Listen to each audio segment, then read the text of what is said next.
Diputadas y diputados de la 62ª legislatura les dan la más cordial de las bienvenidas a esta, su casa, el Congreso del Estado.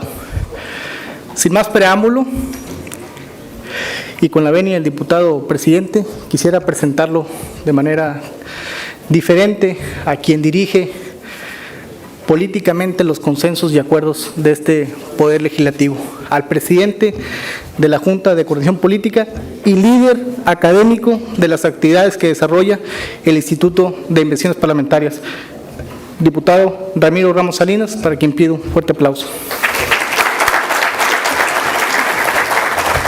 Adelante, diputado.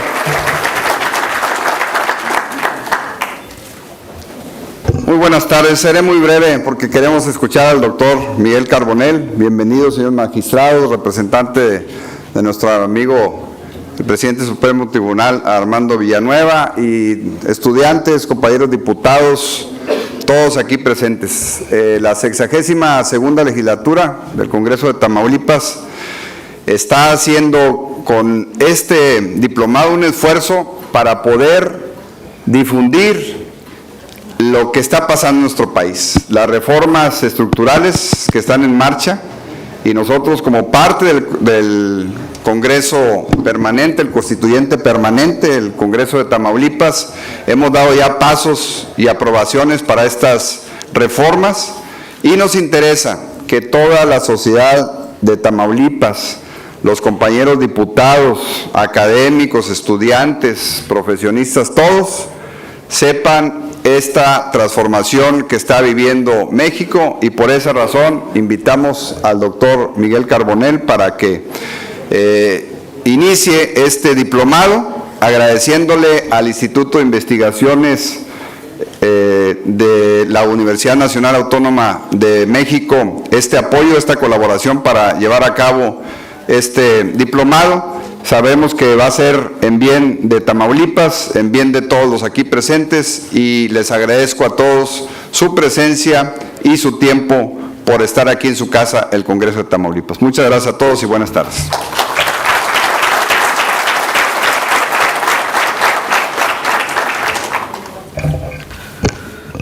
Continuando con los protocolos, me permito presentar o leer una breve síntesis curricular de nuestro conferencista, el doctor Miguel Carbonell.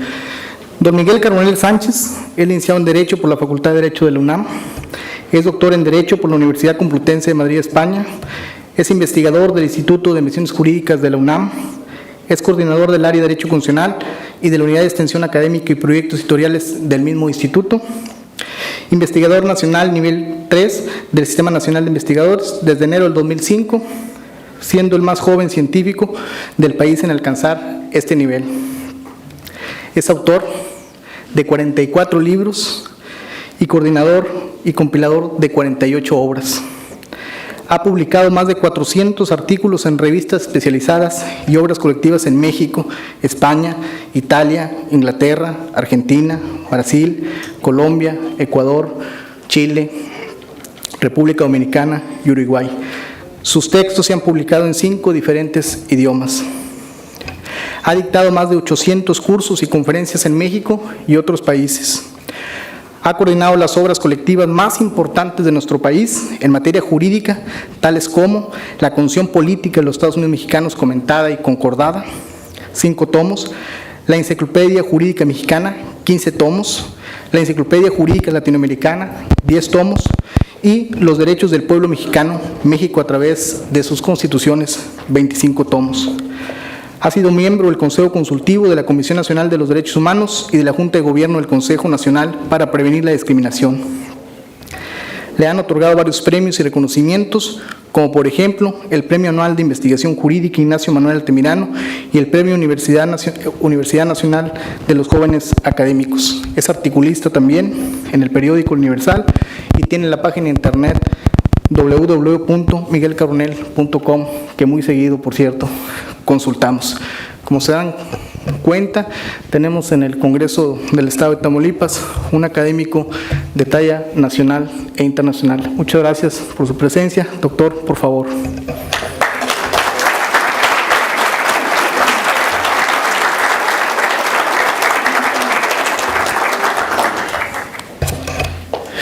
Muy buenas tardes a todas y a todos. Es para mí un gran honor estar nuevamente en este recinto parlamentario, en la sede de la representación legislativa en el estado de Tamaulipas. Muchísimas gracias, señor presidente, por su hospitalidad. Gracias a las diputadas, a los diputados, gracias a mi amigo Eddie Izaguirre por sus palabras de presentación. A nombre del señor director del Instituto de Investigaciones Jurídicas de la UNAM, el doctor Héctor Fix Fierro, les doy un saludo de su parte. Es también para la Universidad Nacional un gusto poder coauspiciar este diplomado. No es el primero, esperemos que no sea tampoco el último y que podamos seguir haciendo actividades académicas como lo hemos venido haciendo en estos últimos años. Si me ayudan los del sonido a bajarle un poquito. ¿No se escucha muy fuerte? ¿No escuchan un rebote? ¿No? Es que yo estoy escuchando un rebote. De todos modos, bájele tantito porque ahorita voy a empezar a hablar más fuerte, no se preocupen. Bueno, les quiero decir dos cosas fundamentalmente en esta conferencia. Una es que y sé que hay muchos políticos profesionales aquí, a lo mejor no les va a gustar tanto, pero no hay buenas noticias sobre la democracia en México. Hay datos que nos deberían de preocupar y que nos deberían de ocupar para robustecer el sistema democrático. Esa es la primera parte que voy a exponer esta tarde.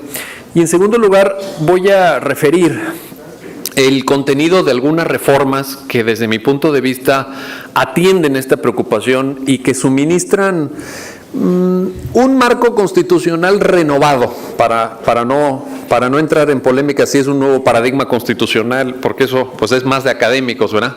Pero ciertamente estamos en vista de un nuevo modelo de organización constitucional, no nada más con estas últimas reformas que voy a referir, sino con unas reformas que empezaron hace ya unos años y que creo que están en la senda correcta para revertir estos peligros de la democracia. Empiezo pues. Yo creo que hay ventajas objetivas, palpables, demostrables, que nos permiten pensar que la democracia es un sistema de gobierno que vale la pena. No me refiero solamente al discurso sobre los valores democráticos, sino a cuestiones mucho más tangibles. ¿Por qué es buena la democracia? Y la respuesta es la siguiente: los países democráticos a lo largo de la historia han sido los que menos guerras han emprendido, los que mayor crecimiento económico han tenido y los que mejor han combatido la corrupción. En ningún lado de nuestro planeta Tierra se vive tan bien como en los países democráticos. El Premio Nobel de Economía, Amartya Sen, ha señalado, sobre la base de la experiencia histórica hindú, que un sistema democrático puede lograr que se eviten las hambrunas en un país, cosa que no sucede cuando ese país está gobernado por un sistema autocrático. Hay muchas veces que a nosotros los constitucionalistas nos toca estar en foros con gente de otras profesiones, con gente que tiene otra perspectiva de la democracia y que son muy pragmáticos y te dicen, a ver, ¿para qué sirve la democracia? Y entonces yo les digo, el pluralismo, eso no. La tolerancia, la libertad, es muy etéreo todo eso. Digo, está bien, la democracia impide que la gente se muera de hambre. Listo, te la compro. Sí, eso es lo que dice Amartya Sen. Y yo creo que es un argumento muy poderoso. Además, la democracia permite a las personas vivir con libertad, cosa que resulta difícil o incluso imposible para quienes viven en regímenes dictatoriales. Esa libertad es la que nos permite desarrollarnos plenamente como personas, trazar nuestros propios planes de vida, abrazar o desechar las ideas y pensamientos que nos parezcan mejores, asociarnos con quienes nos venga en gana, mudarnos de casa periódicamente y expresar en voz alta lo que realmente pensamos. Es decir, la libertad que la democracia nos ofrece, a la postre nos permite vivir una vida mejor, con más sentido y con mejores opciones para nosotros y nuestros hijos. Pese a las enormes ventajas que ofrece, el sistema democrático ha sido una rareza a lo largo de la historia de la humanidad. Durante la mayor parte del tiempo, los seres humanos han estado gobernados por dictadores, caudillos y autócratas de distinto tipo. De hecho, la idea del sistema democrático no se estabiliza con un cierto grado de consenso a nivel mundial, sino hasta después de la Segunda Guerra Mundial, precisamente. Todavía durante el siglo XIX hubo una contestación fuerte en contra de los avances democráticos, lo que supuso que incluso en países como Francia se restaurara la monarquía. Sí, Francia, que es como un ejemplo absoluto del sistema democrático, pues en el siglo XIX vio la restauración monárquica con Napoleón III. Y la primera mitad del siglo XX, imagínense, estuvo marcada por el surgimiento de los regímenes fascistas en Italia, Alemania, Portugal, España y Rusia, que constituyen buena parte del corazón civilizatorio de la raza humana. Es decir, uno piensa en Alemania y dice uno, bueno, pues ahí estuvieron los grandes filósofos. Alemania, al fin y al cabo, pues es la tierra de Manuel Kant, por poner un ejemplo. Sí, pues Alemania, en el siglo XX, y subrayo esto porque uno puede decir, bueno, pues es que hace 500 años. No.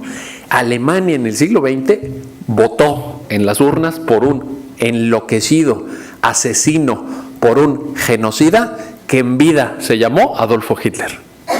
Y no olvidemos que llegó al poder por el voto de sus ciudadanos.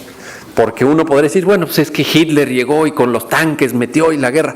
No, señores, Hitler se presentó a una elección y la ganó.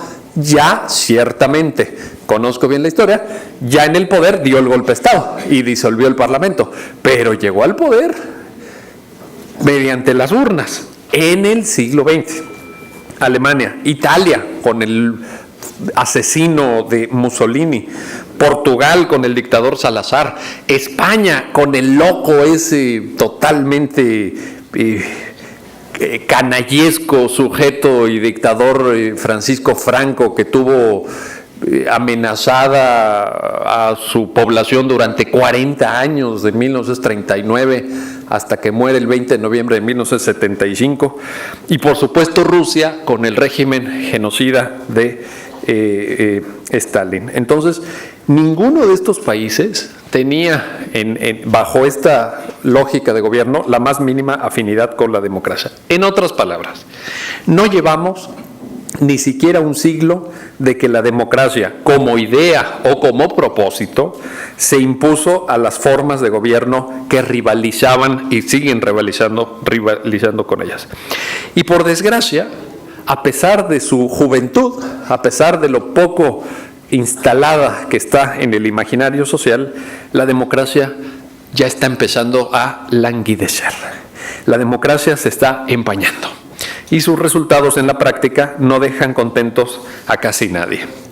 Hay muchas razones que podrían explicar el declive de la democracia y su estado de progresiva descomposición. Una de ellas es el descomunal desarrollo económico de China, fíjense, que ha puesto de cabeza el tablero geopolítico del mundo y que ha generado muchas adhesiones hacia su sistema político autoritario. En pocos años, China ha sacado de la pobreza a cientos de millones de sus compatriotas. Más de 300 millones de chinos han dejado de ser pobres en los últimos 30 años. Y ha tenido un crecimiento económico con el que no pueden ni siquiera soñar varios de los países democráticos más prósperos del planeta. Es decir, mientras la Unión Europea, para ponerles un caso, está creciendo al 1.3% en promedio, China está creciendo ya hoy, después de 30 años de crecer al 10%, al 8%. Para que se den una idea, México está creciendo un poquito más del 1%. Entonces, imagínense que nosotros creciéramos económicamente 8 veces más. Bueno, pues eso lo llevan los chinos haciendo 30 años. Hay un estudio de el ex rector de la Universidad de Harvard que demuestra que en el periodo de mayor crecimiento, en la historia de los Estados Unidos fueron capaces de duplicar su nivel de vida, su nivel de ingreso, cada 20 años. En el mejor periodo, cuando la locomotora norteamericana iba a todo lo que daba, cada 20 años ellos duplicaban su nivel de vida. Los chinos lo están duplicando cada 10 años. Ese es el desafío que tenemos hoy. Hay muchas personas que ven con simpatía al sistema político chino, que ha gobernado con mano firme la apertura económica y que ha producido relevos ordenados en la cúpula del poder. Los chinos han demostrado que saben tomar mejores y más veloces decisiones, por ejemplo, que los norteamericanos, quienes siempre están pendientes de los pequeños regateos políticos entre la Casa Blanca y el Capitolio. Recuerden que Estados Unidos, para no ir más lejos, el año pasado tuvo que volver a cerrar el gobierno porque no se ponían de acuerdo sobre el techo de la deuda. Entonces, claro, frente a eso, los chinos dicen, miren, nosotros somos ordenados, cada 10 años cambiamos al líder, aquí no hay peleas, aquí no hay que el partido tal dice esto, que el partido cual, porque nada más hay un partido, que es el Partido Comunista. Y eso, al final del día, pone en jaque a la democracia. ¿Por qué? Porque está dando resultado. Y entonces la gente se pregunta, no los propios chinos, porque a los chinos nadie les pregunta, ¿no? Por eso pues no es una democracia.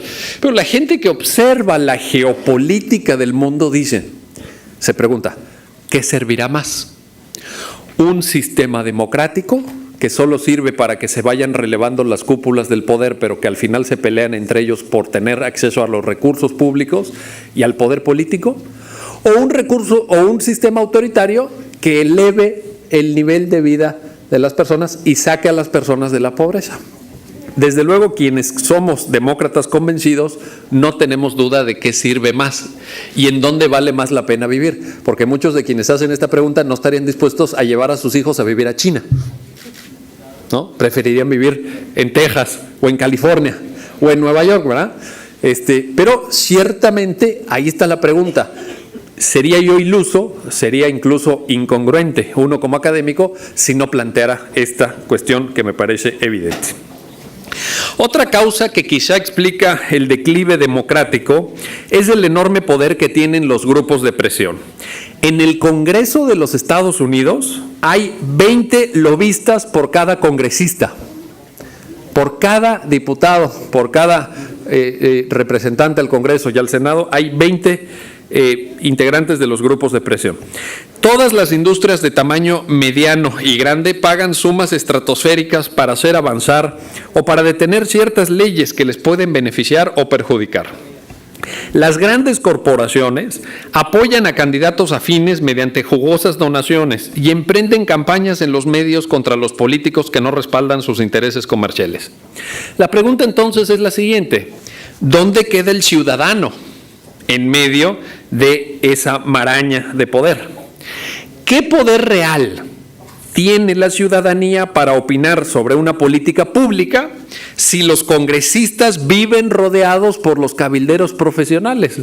¿Qué tanto puede contar la opinión de un simple ciudadano cuando tienes una estructura de cabildeo permanentemente atada a las discusiones que se celebran en el Congreso? Y aquí déjenme les digo algo anecdótico. Bueno, en el orden ya no tanto de la ciencia jurídica y del derecho constitucional, sino en el orden de la ficción incluso. Los que me siguen en las redes sociales saben que me gusta mucho pues la literatura, etcétera. Y no sé si han visto, porque ilustra muy bien a lo que me refiero. No sé si han visto, por ejemplo, esta serie fantástica, que si no la han visto se la recomiendo, que se llama House of Cards. Sí la han visto, ¿verdad? Algunos de ustedes sí la han visto. Bueno, ahí está esa serie y lo ilustra. Esa serie pinta perfectamente lo que estoy diciendo. No tengo ya que poner más ejemplo de cómo un congresista utiliza a las redes de cabilderos para subir en su propia carrera y las redes de cabilderos utilizan al congresista para frenar o empujar determinados temas en el Congreso. Y bueno, pues entonces realmente House of Cards es una serie magnífica porque realmente nos viene a indicar que el ciudadano ahí no pinta nada. Nada. Ahí, si ustedes se fijan, el debate político norteamericano pues en ningún momento toma en cuenta a la ciudadanía. Simplemente la toma en cuenta como un insumo suministrador de votos, pero nunca se dice, ¿y será que le convenga más esto? ¿Será que le convenga más lo otro? Sino la reflexión es, ¿a mí qué me conviene? A mí como empresa de energía nuclear, a mí como empresa de energía tal, ¿qué me conviene? Y entonces yo creo que ahí hay, desde luego, algunos elementos interesantes. De hecho, hay un libro de un profesor de la propia Universidad de Harvard, que ya cité, Michael Sandel, que escribe un ensayo fantástico de filosofía política que les recomiendo mucho, que se llama Lo que el dinero no puede comprar. Lo que el dinero no puede comprar. Y ahí dice, por ejemplo, que en las sesiones de comisión del Congreso norteamericano, hay muchos comités, sesionan en unos salones donde caben a lo mejor 30, 40, 50 personas, y las industrias de cabilderos contratan, dice Sandel en el libro, es una anécdota fantástica esta que les voy a contar, ahí les va. Las empresas de cabildeo profesional en el Congreso de Estados Unidos contratan vagabundos, homeless, la gente que está en la calle, para que se formen 1 o hasta 2 días antes en la puerta del Congreso para ocupar los lugares en las sesiones de comisión. Obviamente, cuando falta media hora para que abran la puerta, llegan los cabilderos y dicen, ahora sí, quítate porque ahí te voy, y ahí te van tus $300 por las 24 horas que pasaste aquí, y entran. ¿Por qué les digo esto? Porque en esas sesiones de comités, que son públicas, que son abiertas, lo que no hay son ciudadanos. Todo el público son cabilderos profesionales. ¿Y cómo logran apartar todos los lugares? Porque le pagan a los vagabundos. Entonces, esa anécdota es de oro. Esa anécdota, más la serie House of Cards, que les recomiendo mucho, realmente pintan, creo yo, de cuerpo entero a la democracia. Por otra parte, la mecánica democrática, la mecánica de funcionamiento del sistema democrático, con sus elecciones cada 2, cada 4, cada 6 años, o como sucede en México, cada 3 y cada 6, parece ser enormemente lenta frente a la velocidad de un mundo hiperconectado a Internet, en el que cada día se hacen encuestas de opinión, se recogen firmas a favor de tal o cual asunto, se pasa la gente millones de horas, sumados los de cada uno, revisando su perfil de Facebook o las fotos que suben sus amigos, etcétera, etcétera. En ese contexto, los habitantes del siglo XXI tenemos frente a nosotros a una autopista de la información que, gracias a la masificación de la banda ancha, avanza 1000 por hora, frente a la rutina apática y demorada de las campañas electorales y de los votos propia de todo régimen democrático. No parece ser una competencia muy equilibrada, que digamos. Es decir, la gente está hoy metida en el debate de Twitter, en el debate de Facebook, en qué acaba de publicar la página web del Universal o la página web de La Jornada, etcétera, y cada 3 años se acuerda que hay que ir a votar y se acuerda que hay campañas, etcétera. Pero realmente el insumo diario del debate político no va por rutas democráticas, sino que va por rutas de simplemente esta hiperautopista de la información. Lo que llevo dicho hasta ahora no es aplicable solamente a los países más desarrollados, sino que se trata de un problema que tenemos ya frente a nosotros en México y que, si no hacemos algo con cierta velocidad, nos puede estallar en la cara. Cada vez es más difícil encontrar personas que estén satisfechas y piensen que la democracia funciona bien en México. El sistema democrático corre el riesgo objetivo de morir de inanición, debido a la escasa capacidad de algunas autoridades para elevar el nivel de vida de millones de mexicanos y traducir en mejoría económica las ventajas del pluralismo político. Los datos que anunciaba la Corporación Latinobarómetro a finales del 2013 deberían encender todas nuestras alarmas, debido a la magnitud del deterioro democrático por el que está atravesando el país. Les pongo algunas cifras a consideración para ilustrar el problema en el que estamos metidos. Latinobarómetro ha estudiado el apoyo hacia la democracia que la gente de América Latina manifiesta. Mientras que entre 1995 y el 2013 ese apoyo ha aumentado 16% en Venezuela, 10% en Ecuador o bien 8% en Chile, en México ha retrocedido 12%. Es decir, parece que vamos como los cangrejos. Un 37% de los mexicanos, según esta misma encuesta, dicen que da lo mismo vivir en una democracia que en un sistema autoritario. Casi 4 de cada 10 mexicanos dicen, bueno, si hay un Congreso electo, si hay un presidente electo, si hay un Poder Judicial autónomo, etcétera, o hay un señor que se llama Porfirio Díaz, que nos gobierna durante 30 años, pues realmente le da lo mismo. Pero no estamos hablando de un 4%, estamos hablando de un 40% Entonces, ahí hay una alarma, creo yo. Quizá el escaso apoyo que recibe la democracia depende, creo yo, o es una hipótesis, del fracaso educativo en el que está sumido el país. En América Latina, el 54% de quienes apenas tienen estudios de secundaria apoya la democracia. Si solo tienen estudios de secundaria, 54% dice, yo estoy con la democracia. Pero ese porcentaje se eleva hasta 70% cuando se trata de personas que cuentan con educación superior completa. La gente que tiene una carrera, la gente que tiene una licenciatura, apoya la democracia. Entonces, a mayor educación, mayor apoyo democrático. Entonces, parece una ecuación perfectamente comprobable. Otro factor que posiblemente incide en el poco apoyo a la democracia es el bajo nivel de vida de muchos mexicanos que en un porcentaje relevante siguen viviendo en la pobreza. Por ejemplo, durante el 2013, el 55% de los mexicanos dijo haberse quedado sin dinero para comprar comida en los últimos 12 meses. Esa cifra en Brasil, por poner un caso parecido al nuestro, es solamente del 19%. Nosotros, 55%. Brasil, 19%. Lo que viene a reforzar la necesidad de estrategias que incrementen el acceso de la gente a la alimentación, tal como lo ordena el artículo 4 de nuestra Carta Magna. Cuando se le pregunta a la gente si cree que la democracia es preferible a cualquier otra forma de gobierno, el 56% dice estar de acuerdo en general en América Latina. ¿Sí? 56%, digamos, es el promedio en América Latina, dice yo prefiero la democracia a cualquier otra cosa. Pero esa cifra baja hasta un escaso 37% en México. Es decir, solamente 37% prefieren la democracia a cualquier otro sistema de gobierno, lo cual nos deja en el último lugar de toda América Latina. No hay ningún país en donde la democracia reciba menos apoyo que en nuestro país. Cuando a la gente se le pregunta la siguiente frase, se le pone en la encuesta Latinobarómetro, llegan los encuestadores y le dicen a la gente la siguiente frase: la democracia puede tener problemas, pero es el mejor sistema de gobierno. ¿Qué responde la gente? En América Latina, en promedio, 79% están de acuerdo. Dice, sí, bueno, la democracia no es perfecta, pues tiene esta cosa de la partidocracia, bueno, sí, pero es preferible a todo lo demás. 79% de América Latina dice, estamos de acuerdo. Pero ese porcentaje llega solamente a 66% en México, lo cual nos deja en penúltimo lugar de toda América Latina, apenas un punto arriba del último lugar, que es la República de El Salvador. De hecho, es posible que el escaso apoyo a la democracia se base también en la desconfianza que sentimos hacia ciertos actores institucionales que están severamente desprestigiados. Por ejemplo, un 45% de mexicanos piensa que puede haber democracia sin partidos políticos. La pregunta es ¿cómo? ¿En qué modelo de democracia estarán pensando este 45% compatriotas?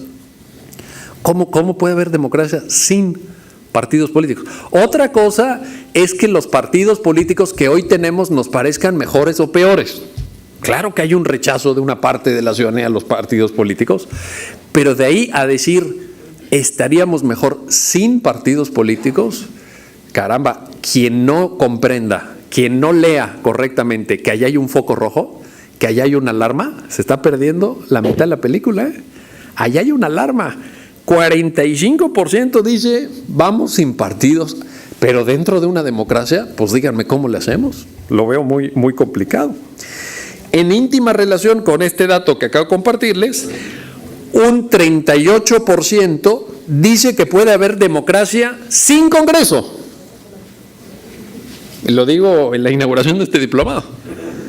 38% dice que puede haber democracia sin Congreso. De nuevo, yo aquí les pregunto, entonces, ¿cómo pueden, o qué concepto de democracia tienen? Porque la democracia en el mundo moderno es, y solo puede ser, en esto no nos engañemos, representativa. Ese rollo que de repente se escucha en la opinión pública de la democracia, en donde el pueblo directamente toma la decisión, etcétera, etcétera, perdónenme, pero eso es más rollo que otra cosa, no es realidad. La democracia en el mundo moderno hoy es democracia representativa. ¿Podemos intentar mejorar la representación política? Sí. Sí. Y para eso tenemos una reforma política que está en curso de instrumentación, que yo creo que tiene aspectos muy buenos, muy buenos. Pero prescindir de la representación política, despedir a todos los diputados y senadores, desaparecer a los congresos, pues yo no entiendo qué concepto de democracia tienen este 38% de los mexicanos. Pero de nuevo, la responsabilidad de un buen político y la responsabilidad de un académico que sea serio, que intente hacer efectivamente ciencia jurídica y no metafísica, es darse cuenta de que este dato existe. O sea, lo que no podemos hacer, amigas, amigos, es cerrar los ojos ante esta realidad y decir, no, esto no existe, no es cierto, esta cifra está inflada, hombre, ¿quiénes son estos cuates del Latinobarómetro? No. Este es el México real. Esto es lo que la gente piensa. No lo que piensa la clase política, no lo que piensa la élite económica, eso es lo que piensa la ciudadanía. Y yo creo que no podemos, en una lógica de un evento académico, insisto, serio, que intenta hacer ciencia jurídica, prescindir de este dato. Les doy un último dato, no quiero abromarlos, tampoco vengo a aburrirlos, pero uno más, nada más para que cierre yo esta digamos, parte de mi exposición. Por todo lo anterior, no debería sorprendernos, aunque sí preocuparnos y mucho, que solamente el 21% de los mexicanos diga que está satisfecho con la democracia.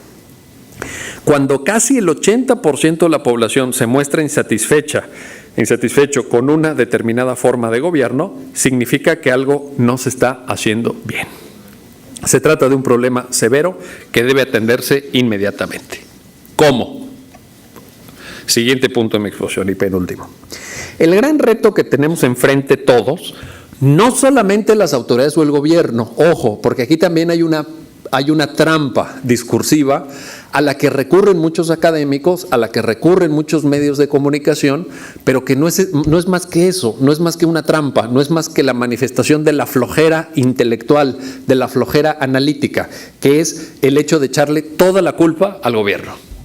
Cualquier cosa que pase, el gobierno tiene la culpa. La economía no despega, el gobierno tiene la culpa. Hay desempleo, ahí está, que renuncia el secretario del Trabajo. No pasan los chavos de 15 años las pruebas que nos aplica la OCDE, la prueba PISA. Ahí está, el secretario de Educación, ¿cómo es posible? Y yo creo que esto en un país democrático, en un país de adultos, es absolutamente intolerable. Porque aquí la responsabilidad es compartida, amigas y amigos. Aquí la responsabilidad también es de los padres de familia que tienen que decirle al niño, haz la tarea y no dejarlo corriendo por la calle día y noche.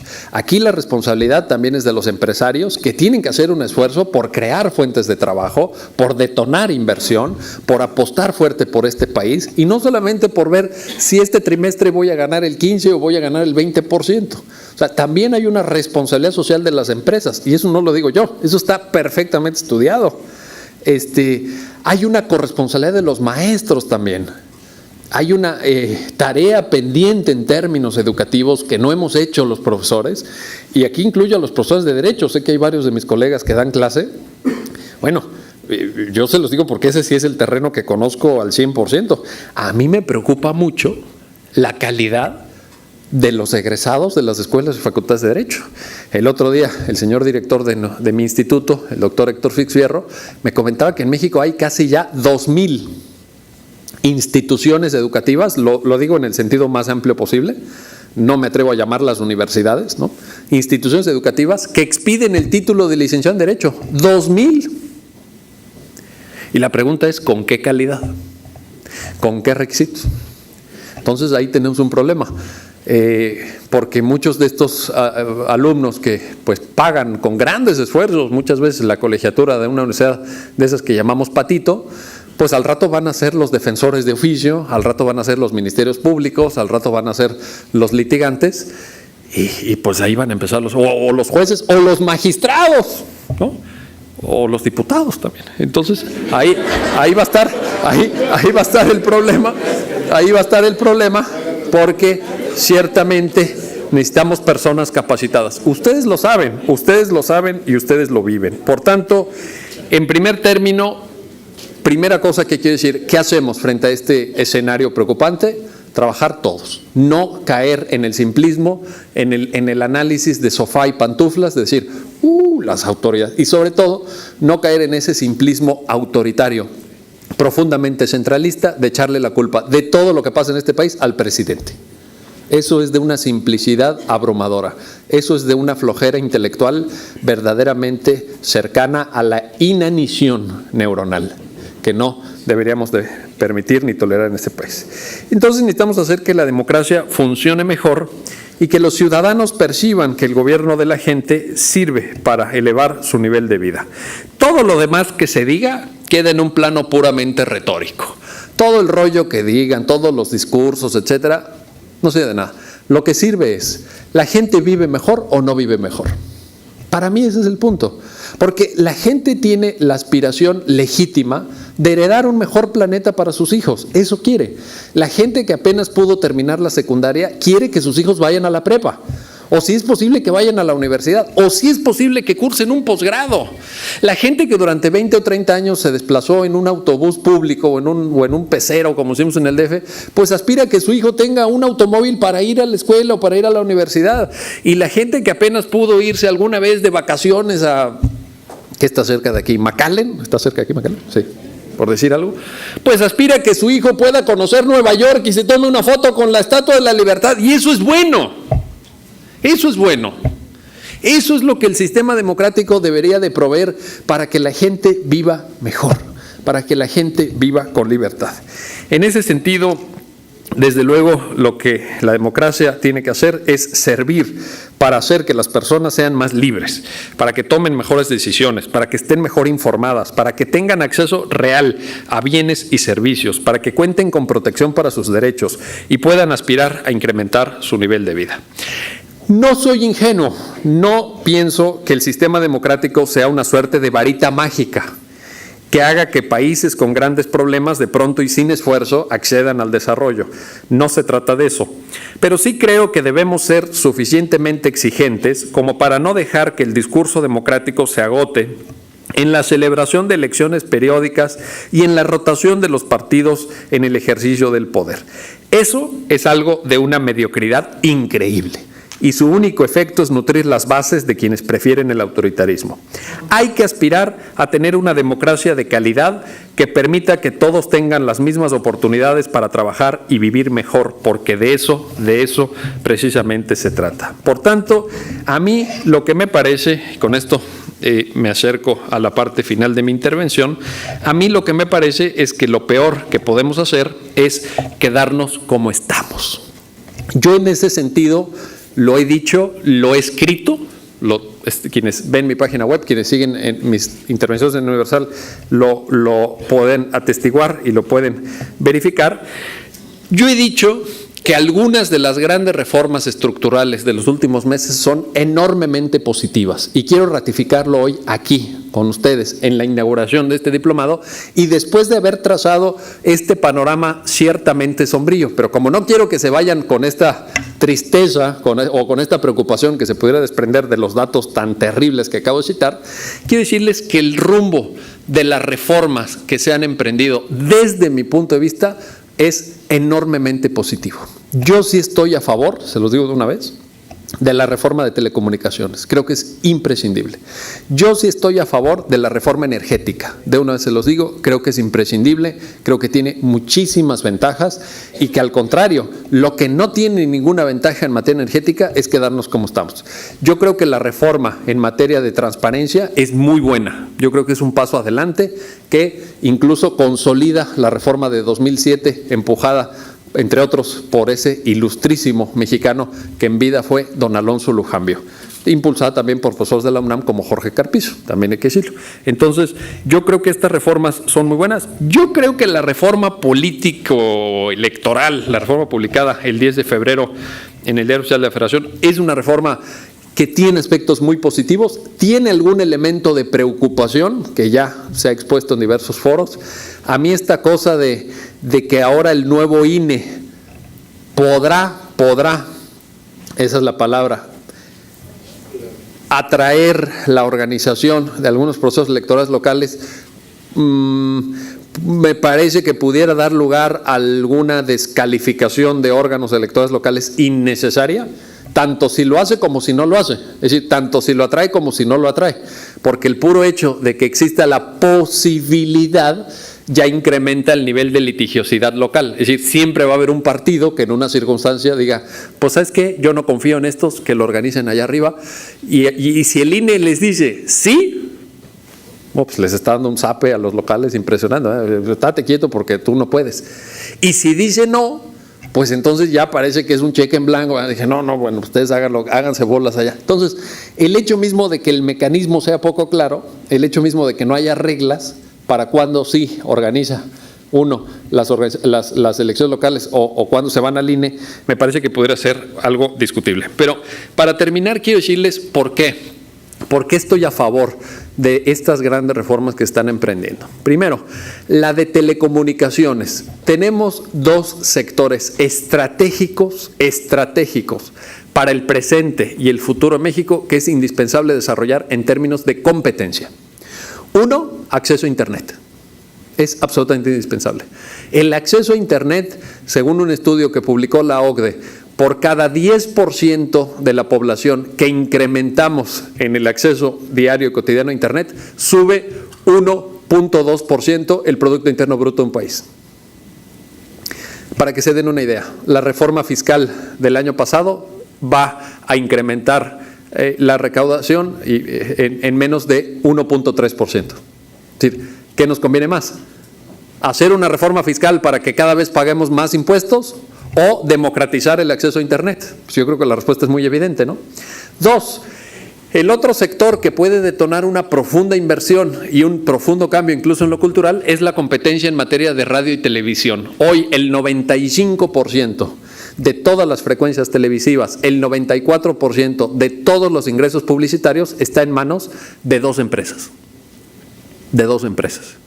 Entonces, ahí necesitamos arrojar competencia. ¿Qué dice la reforma de telecomunicaciones? Dice que se tendrán que licitar, y por cierto está ya a punto de vencer el plazo para que salga la licitación, de cuando menos 2 nuevas cadenas de televisión a nivel nacional. ¿Eso es bueno o malo? Yo creo que es bueno. Yo creo que es la línea correcta. Yo creo que es más, esto había que haberlo hecho hace mucho tiempo. Pero pues ya saben quién se resistía, ¿verdad? Entonces, yo creo que esto es bueno. Igualmente en telefonía, por ejemplo, en esta lógica de arrojar competencia, ya la reforma de telecomunicaciones sienta las bases para que haya competencia real en telefonía celular, en acceso a Internet. En acceso a Internet me faltó darles un dato. En México navegamos a 2 megabytes por segundo de velocidad ¿cómo se llama? Velocidad o sea, cuando tú bajas material, haz de cuenta, cuando tú bajas un video, cuando tú bajas un documento, etcétera, la velocidad de transferencia de datos es de 2 megabytes por segundo en México. En Japón es de 22. En Corea del Sur es de 35. Entonces ustedes y yo hemos visto cuando pones un video en YouTube, siempre nos aparece una cosa extraña, una especie de ovni que odiamos todos, que es una ruedita en medio, ¿sí o no? ¿Ustedes la han visto? Bueno, vayan y pregúntenle a un habitante de Corea del Sur y díganle, oigan, ¿esto de la ruedita a ustedes les molesta? ¿Qué ruedita? Sí, no, cuando pones un video en YouTube y entonces sale la ruedita y estás ahí 10 minutos viendo el techo porque no puede cargar el video. Dicen los de Corea del Sur, ¿cuál ruedita? No entiendo, ¿de qué me hablas? ¿Cuánto cuesta una línea de teléfono celular y una llamada de teléfono celular en Estados Unidos? ¿Cuánto cuesta en México? Según un estudio de la OCDE, en México, no tener competencia en telecomunicaciones nos cuesta 230 mil millones de pesos adicionales a los mexicanos cada año. En otras palabras, si nosotros tuviéramos competencia, como esta reforma propone, y es muy positivo que lo haga, si nosotros tenemos competencia en el sector de telecomunicaciones, como esta reforma está proponiendo, y lo va a lograr, nosotros pudiéramos tener el presupuesto equivalente cada año para mantener 8 UNAMs completas. Yo estoy a favor de esta reforma. Yo pienso que esta reforma no solamente es indispensable, sino que incluso es urgente. Vamos a la otra. Una reforma donde ha habido muchos mitos, donde se tocan sensibilidades históricas, lo reconozco y lo digo abiertamente, pero donde también es indispensable poner la realidad de los datos sobre la mesa. La reforma energética. 1. ¿Se privatiza la propiedad del petróleo? No. ¿Qué dice la reforma? ¿El petróleo es propiedad de quién? De la nación. Eso lo dice. Eso lo dice claramente el artículo 27 y el artículo 28. ¿Qué es lo que se permite? Se permite que el Estado mexicano celebre contratos de diversa modalidad contractual, son 23 artículos transitorios en donde se regula, diversas modalidades contractuales, para que los particulares puedan competir incluso con Pemex para extracción, para transporte, para venta y suministro de combustible. ¿Y esto es algo bueno o es algo malo? Yo creo que es absolutamente bueno. ¿Por qué? Porque en México no tenemos hoy, no me pregunten por qué, pero no lo tenemos, capacidad de exploración y extracción en aguas profundas. El petróleo que teníamos en aguas someras se terminó, amigos. Se terminó. Ya no es tan fácil. Los grandes depósitos de petróleo están en franco declive y eso está perfectamente auditado y comprobado. ¿Qué nos queda? Nos queda explorar aguas profundas. Hoy no lo estamos haciendo. En el año 2012 en Estados Unidos hicieron 1,600 perforaciones en aguas profundas. En México hicimos 3. Entonces necesitamos hacer, claro, ya no entro a discutir y en Tamaulipas debería ser un tema, esto del efecto popote, ¿verdad? Ya, eso lo dejo aparte porque ya lo del efecto popote de que ellos perforan y luego le dan la vuelta, ¿verdad? Al tubo para jalar. Entonces a lo mejor un día vamos a explorar en aguas profundas y vamos a ver que hay un gran hueco ahí, ¿verdad? Bueno, ese es un punto y yo creo que hay que atenderlo. 2. El debate sobre la reforma energética, por razones entendibles en términos de opinión pública, pero no para alguien como ustedes, que son especialistas, son expertos, se ha centrado de forma excesiva en el tema del petróleo. Sin embargo, para mí, 2 de las grandes ventajas de la reforma energética es que nos va a permitir atender un problema serio, que hoy tenemos en gas y electricidad. Déjenme, les doy algunos datos. El año pasado tuvimos en México en gas 12 alertas por desabasto en la red de ductos nacionales. Es decir, estuvimos a punto de quedarnos sin gas. Ahora, ¿por qué no se produce gas?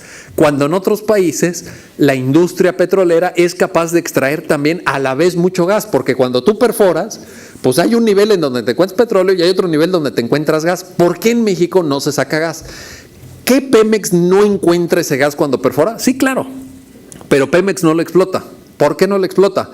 Porque económicamente hasta el día de hoy no le ha convenido. ¿Por qué no le ha convenido? Por cada barril de petróleo que Pemex saca, gana aproximadamente, como están los precios del petróleo y en el mercado internacional, $80. Por el equivalente de inversión que necesita para sacar el equivalente, digamos, a gas, gana $4. ¿A qué le va a apostar Pemex? ¿Al petróleo o al gas? ¿Qué necesitamos hacer? Dejar que la iniciativa privada gane parte de esos $4 y nos suministre gas, porque amigas y amigos, el gas es tan indispensable como que cuando vamos a cocinar una carne para alimentar a nuestros hijos o cuando vamos a prender la llave para bañarnos y queremos que salga agua caliente, pues ahí necesitamos gas. Y estoy poniendo los ejemplos más estúpidos y absurdos, pero intenten bañarse todo el año con agua fría. Intenten darle algo de comer delicioso a sus hijos sin gas para cocinar. Díganme cómo le van a hacer. Otra, electricidad. En electricidad tenemos un problema serio. Las industrias mexicanas, la provisión de electricidad en el marco de industrial, están pagando 150% más cara la electricidad que en el otro lado de la frontera.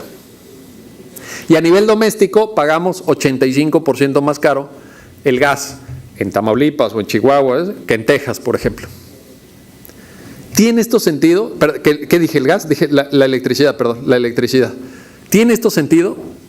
¿Qué está pasando con algunas industrias que manejan grandes flujos de electricidad, que requieren mucho consumo eléctrico? Se están cambiando al otro lado de la frontera porque simplemente el abaratamiento en el suministro de energía eléctrica les compensa la diferencia salarial entre México y Estados Unidos. Ciertamente allá un trabajador gana 4 veces más, pero con lo que te ahorras de electricidad, te sale a cuenta. Te sale a cuenta mudarte. Entonces estamos perdiendo enormes oportunidades y estamos también dejando, yo no sé aquí, y lo digo sinceramente, desconozco en Tamaulipas qué tanto se usa el aire acondicionado, pero mucho, y cuánto pagan.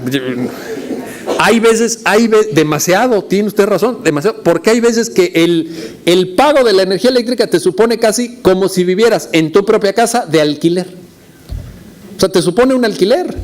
Hay gente que paga 8, 10 mil pesos de luz al mes.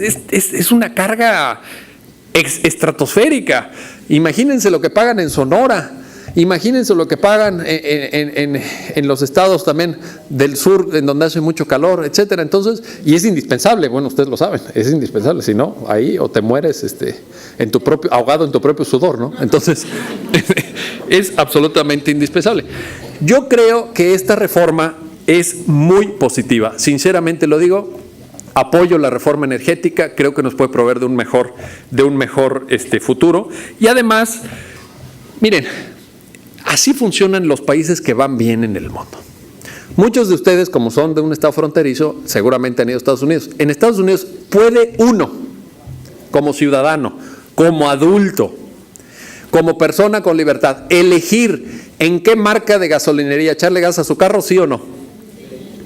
¿En México se puede? En México hay uno. Y en México ya estamos tan resignados a esta absoluta mediocridad que ya decimos, oye, ¿en qué gasolinería sirven litros de a litro? ¿Sí han escuchado eso? Eso es muy mexicano. A ver, vayan y pregunten eso en el extranjero. Vayan y pregunten en Estados Unidos, oye, ¿qué gasolinería hay? ¿Dónde sirven galones de a galón? Pues no te van a entender ni la pregunta. Así que, ¿de qué me hablas, maestro? Y en México es algo típico, eso ya está en nuestra resignada mentalidad. Uy, ¿y será que ahí sirven litros de a litro? Bueno, porque ya estamos acostumbrados a que no está. Acaba un tribunal colegiado circuito, fíjense, un tribunal colegiado circuito acaba especializado en materia de competencia económica, acaba de decir que es inconstitucional y que es ilegal el monopolio, que yo ya ni me acordaba, ya me lo habían dicho, pero no me acordaba, el monopolio que tiene el sindicato de Pemex para el transporte de gasolina. ¿Ustedes sabían que el sindicato, todas las ¿cómo se llama? Las pipas, ¿quién las maneja? El sindicato de Pemex. El sindicato, ¿saben el negocio del que estamos hablando? Según cálculos del Instituto Mexicano para la Competitividad, esa sentencia de un tribunal colegiado circuito nos va a ahorrar a los mexicanos 1,000 millones de pesos al año. 1,000 millones de pesos al año. Amigas y amigos, ¿se requiere o no se requiere la reforma energética? Por favor, claro que se requiere. Ahora, como hay muchas dudas de cómo se van a manejar los recursos, porque, entre otras cosas, hay quien dice, yo no voy a entrar en ese debate ahorita, yo creo que es un debate más de políticos que de académicos, hay quien dice que los superávits en materia petrolera han sido usados para fines no muy legítimos, o se han ido a gasto corriente, ¿no? Porque ha habido una entrada con los precios altos del petróleo, en estos últimos años ha habido una entrada, pero no hay nada. La reforma nos da una solución para vacunar a esta preocupación, que yo la comparto, yo la comparto. Si va a entrar mucho dinero, bueno, ¿y qué se va a hacer con ese dinero? La reforma da una solución porque se crea una cosa que se llama Fondo Soberano de la Energía, un Fondo Soberano Energético, está en el propio decreto de reforma constitucional, cuya administración va a estar a cargo de un órgano autónomo, para mí 100% confiable, que se llama Banco de México. Banco de México. Es decir, quien va a tener la administración del dinero que entre por toda la apertura en materia energética, de todas las ganancias, pues lo va a administrar el Banco de México. Y esa es una buena noticia. Eso significa mayores reservas de divisas, eso significa mayor fortaleza del peso, eso significa que acabamos de alejar todavía un poco más el fantasma, que muchos jóvenes ya no se acuerdan, pero que es una verdadera maldición de la devaluación del peso mexicano. quien ha vivido las crisis históricas sabe de lo que estoy hablando. La devaluación del peso es el impuesto más regresivo y más caro que ha habido en la historia de este país. Claro, a lo mejor los más jóvenes no se acuerdan de aquellas devaluaciones de los años 80 y todo eso, que fueron terribles, y que cuesta mucho recuperarse de una de esas devaluaciones. A mí todavía me tocó la última siendo estudiante, cuando la UNAM me dio una beca para estudiar el doctorado de España, que era una beca en dólares, ¿no? Y cuando yo me fui, a mí me dan la beca en noviembre de 1994, y cuando me la dan, el dólar estaba estaba 3 pesos un dólar. Y en enero de 95, porque hubo todo aquello que no voy a explicar ahorita, ¿verdad?, estaba a 12. Y entonces todos los becarios mexicanos, que todos nos reuníamos, ¿no?, porque ya saben que extraña uno, entonces te reúnes ahí con tus colegas, ¿verdad?, y todos, la máxima preocupación era, ¿nos van a dejar la beca o nos la van a quitar? Porque, por ejemplo, mantenerme a mí en el extranjero estudiando un doctorado, a la UNAM se le había multiplicado el gasto por 4. De eso estoy hablando. Entonces, esta reforma, al crear el Fondo Soberano, administrado por el Banco de México, creo que nos da un buen resultado, creo que nos da una buena pauta. La reforma en materia de transparencia, ya con esto termino para, para no extenderme más. Nada más una cosa, la reforma en materia de transparencia que fue publicada en el Diario Oficial de la Federación, aquí tengo el decreto, el día 7 de febrero del año 2014, es una reforma muy buena por 3 razones distintas. Primera, porque le da al IFAI, al Instituto Federal de Acceso a la Información y Protección de Datos Personales, el carácter de órgano constitucional autónomo, con lo cual su esfera de atribuciones abarca a todos los poderes, Segundo, porque incluye como nuevos sujetos obligados a sindicatos y partidos, como sujetos obligados directos, que esto es algo que nosotros en la UNAM habíamos pedido desde el año 2005. Nosotros en la UNAM en el 2005 organizamos un seminario específico para hablar de sujetos obligados por las leyes de transparencia y dijimos, tienen que estar los sindicatos, tienen que estar los partidos políticos, porque ni los sindicatos ni los partidos políticos pueden asimilarse a una organización particular, ¿no? Claro, si yo tengo mi grupo de amigos que nos reunimos todos los viernes, hacemos una asociación civil que se llama Constitucionalistas Aburridos de los Viernes AC, bueno, yo no tengo por qué rendir cuentas, más que a mis socios, más que a mis agremiados.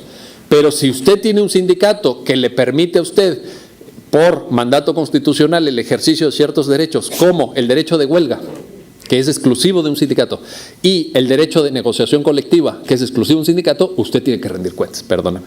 Y tanto más si recibe dinero público.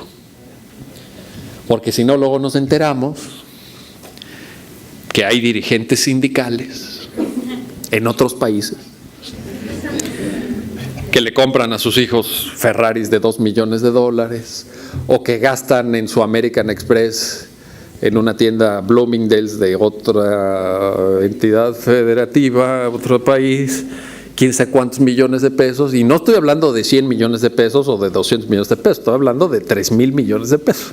Entonces, eso es lo que manejan las élites sindicales de este país, y yo creo que no voy a hablar si está bien o está mal. Yo lo que digo es, ahí tiene que haber transparencia, ahí tiene que haber rendición de cuentas. La reforma lo dice, es muy bueno. Siguiente, último punto de la reforma de transparencia. La reforma crea un sistema nacional de transparencia. ¿Por qué? Porque si una persona solicita información ante una autoridad local, se la niegan, mete el recurso ante el órgano garante local, o sea, el Instituto de Transparencia de Tamaulipas, por decir algo, ratifica la negativa, tiene un último recurso ante el IFAI, o sea, ante el órgano nacional. Eso por una parte. Por otra parte, el órgano nacional, el órgano garante nacional, tiene facultad de atracción. Es decir, puede haber un asunto muy relevante, puede haber un asunto incluso políticamente delicado, que en el ámbito de una entidad federativa haga mucho ruido y entonces se saca y se lleva al ámbito nacional. Esto es algo que nos permite avanzar hacia la consolidación de un órgano constitucional autónomo y la creación de un sistema nacional de transparencia y rendición de cuentas que me parece absolutamente positivo. Podría seguir con las demás reformas, podría decirles mucho de la reforma educativa, que es absolutamente indispensable. Nada más les doy este dato. Según la OCDE, el examen PISA del año 2012, el 70% de los jóvenes de 15 años de este país en el año 2012 tienen nivel insuficiente en comprensión de lectura. Es decir, no entienden lo que leen. Algunos de esos jóvenes, no todos, por fortuna, están a 3 años de entrar en una facultad de Derecho y ser mis alumnos. Díganme sí o no es para que me preocupe. Entonces, la reforma educativa es indispensable. La reforma educativa es indispensable. Pero también lo son las demás reformas, que es lo que he intentado explicar con ustedes. Yo, sinceramente, los invito, con esto termino, yo los invito a que lean estas reformas, a que vean el valor, independientemente del partido, este no es un comentario partidista, independientemente del partido, el valor que hoy tiene para un sistema democrático atreverse a cambiar, atreverse a no permanecer en el mismo sitio, en el mismo lugar, a no dar vueltas sobre uno mismo, sino atreverse a innovar, atreverse a dar el salto. Es indispensable. Nos están dejando atrás muchos países, créanme. Yo por mi dedicación académica viajo por muchísimos países, bueno, por América Latina, por todos los países. Viajo muchísimo a Europa. He visto los cambios en estos países. Llevo muchos años yendo a Perú, por ejemplo. Perú está creciendo a tasas del 7%, es el país que más crece de América Latina. Nosotros a 1.3% el año pasado. Brasil se está poniendo las pilas de una manera impresionante. Los aviones chiquitos de Aeroméxico, los que vuelan en los Embraer, ¿dónde los hacen? En Brasil. Entonces yo creo que en México nos tenemos que poner las pilas. Ya lo estamos haciendo bien en términos de maquila, por ejemplo. México es el país número 1 del mundo en fabricación de televisores. México es el segundo país que más automóviles fabrica en América Latina, después de Brasil, por cierto.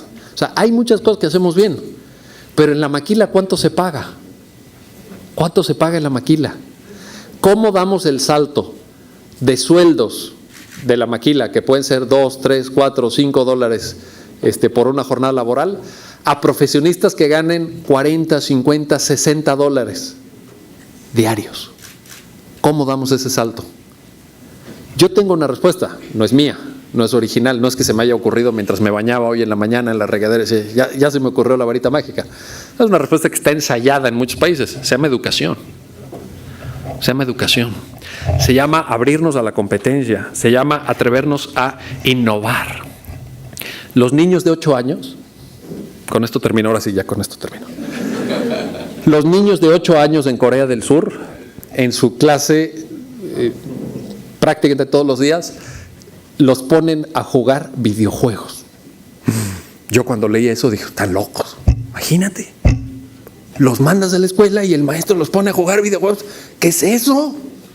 ¿Cómo? Si yo en la casa les tengo que quitarle el Xbox porque se la pasan ahí y en la escuela se los dan.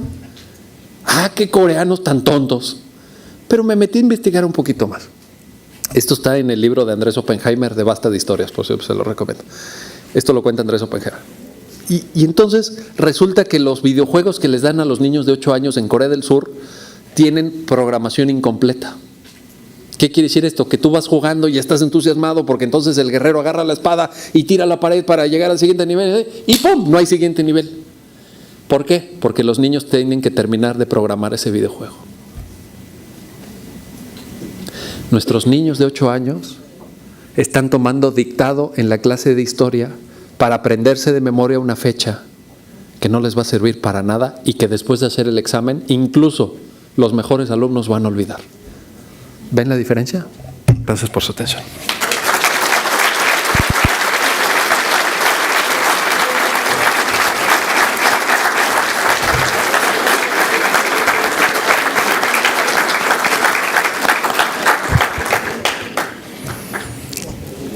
Decía Norberto Bobbio, el primer deber de un maestro es enseñar con sencillez.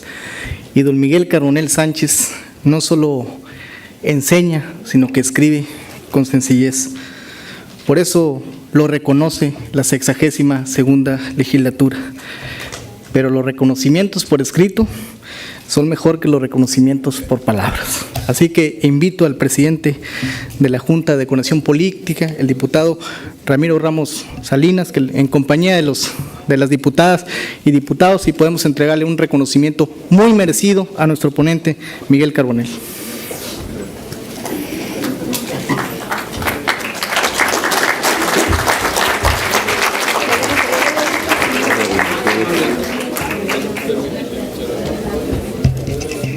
Adelante, diputada.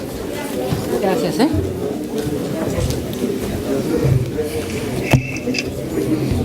Pues alto,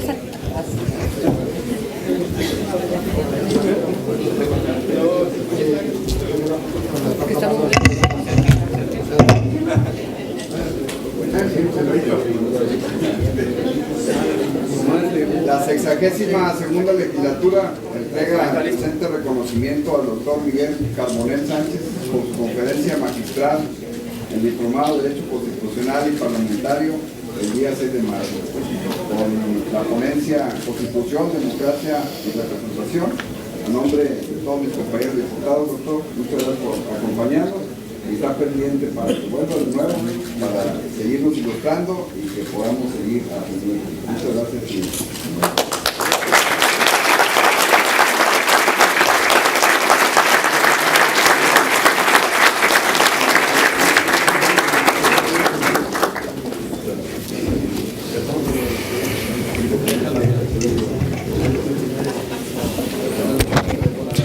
A todos ustedes, muchas gracias por su presencia. Los esperamos en el siguiente módulo, el 19 de marzo.